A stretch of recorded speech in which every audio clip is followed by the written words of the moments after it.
da smo pri situaciji, ki jo je prej opisala gospa državna sekretarka, soočeni s situacijo, ki je za nas nova.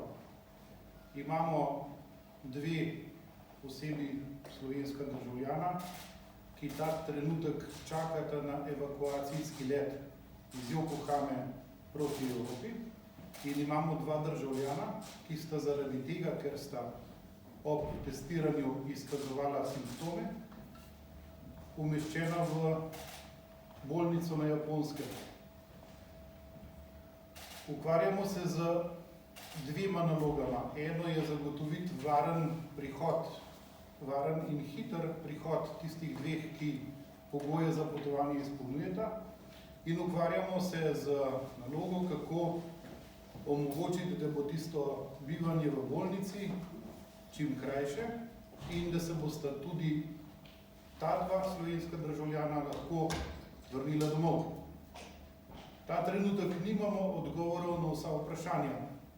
Evakuacijski let še ni dobil dovoljenja japonskih oblasti, da lahko vkrca državljane evropskih držav, ki so sicer predvideni za to pot.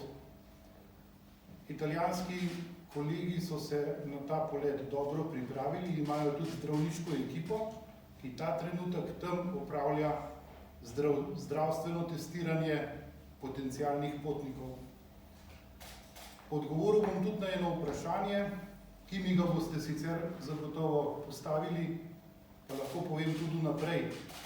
Ta dva, prva dva, ki sta se vrnila v Slovenijo danes zjutraj, sta pred vsemi drugimi, pred tistimi štirimi, ki so bili še v fazi testiranja, dobila atest oziroma zdravniško spričevalo, da sta zdrava in sta zato lahko pred tistimi štirimi zapustila ladjo.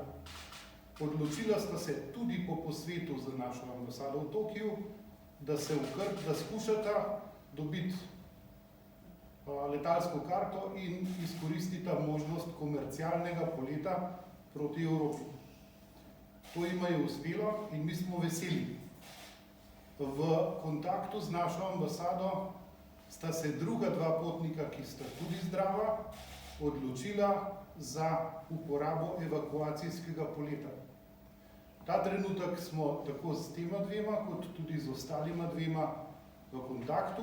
Kot je bilo omenjeno, jima nudimo ne samo logistične, ampak tudi vsebinske informacije, ki po našem mnenju lahko precej olajšajo zoprno bivanje, ki se že precej časa vleče. Lahko upamo in trudimo se, da bi bil ta čas negotovosti kar najkrajši.